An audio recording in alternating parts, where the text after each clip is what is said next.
Hello everyone, welcome back to your channel Physics with Olika.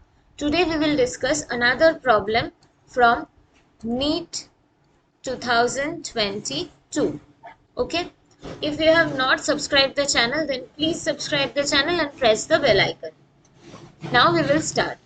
Here a graph is given between P and V, pressure and volume, and we have to say which graph is adiabatic, which one is isothermal, which one is isobaric, and which one is isochoric. At first, we have to know what this term means. Isothermal means where the temperature is constant.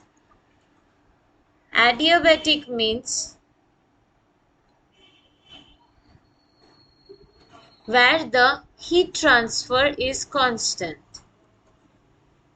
Isobaric means where the pressure is constant. And isochoric means where the volume is constant. Okay.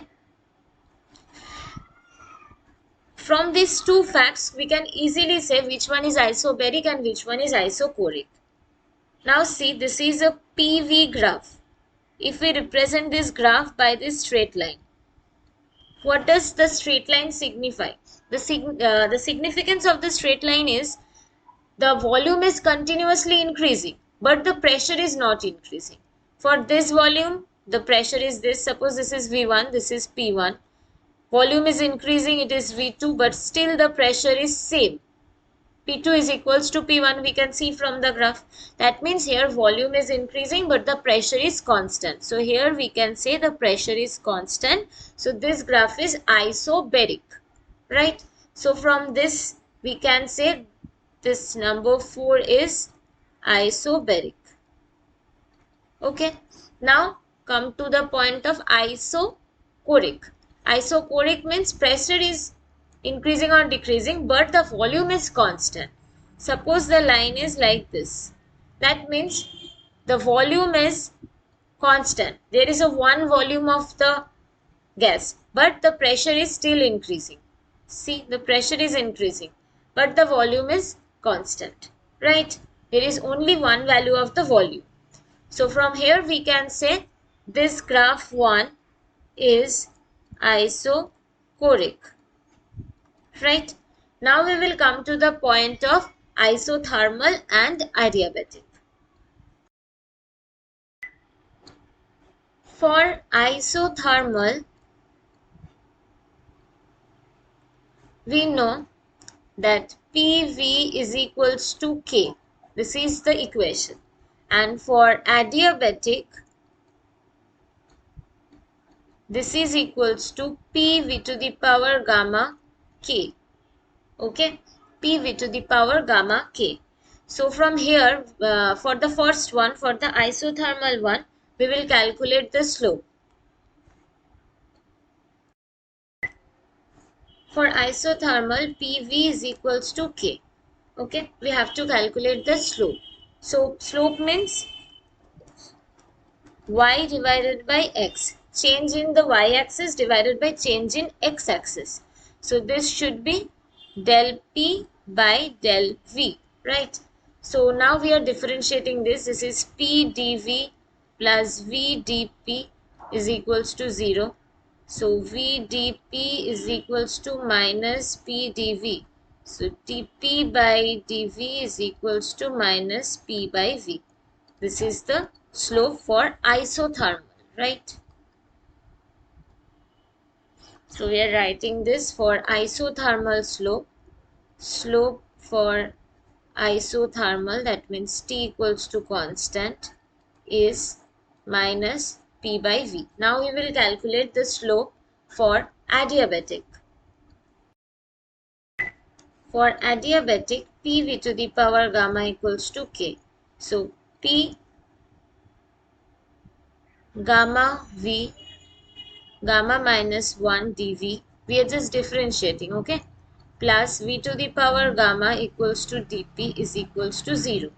So from here we get gamma P V to the power gamma minus 1 dV is equals to minus V to the power gamma dP. So gamma p v to the power gamma minus 1 divided by minus v to the power gamma is equals to dp by dv, right? So here we can calculate, this is v to the power gamma, this is v to the power gamma minus 1. So we will get minus gamma p v to the power gamma minus 1 minus gamma. So this we will get minus gamma p divided by v. So the slope of the adiabatic one, this is q constant, is minus gamma p by v, right? From these two slopes, we can say that for isothermal, the slope is minus p by v, and for the adiabatic one, the slope is minus gamma p by v. So the graph of the adiabatic one is more steeper. That means the rate of increase and the rate of decrease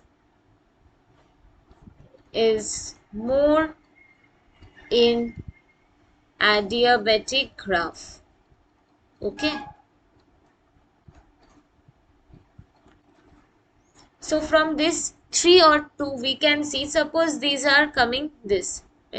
That means the volume is decreasing. Okay. Volume is increasing and the pressure is decreasing.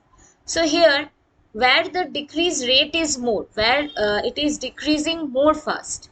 In the graph 2 it is decreasing more fast. So this number 2 will be adiabatic. And for the graph 3, the rate of decrease is less than the 2. So this should be isothermal. Okay. So here it is asked the curve which represent the adiabatic process. So we get the number 2 graph is representing the adiabatic process. This way we are getting the correct answer. Now try to understand from these two pictures which one is adiabatic and which one is isothermal. See, for the figure number 1, the graph 1 is decreasing slowly and the graph 2 is decreasing fast. So this number 2 is adiabatic and the number 1 is isothermal. But for the figure number 2, this graph 2 is increasing slowly, but this graph 1 is increasing fast. So this graph 1 will be adiabatic. I hope you can understand this. If you have any doubt, you can ask in the comment section. Please like, subscribe and share.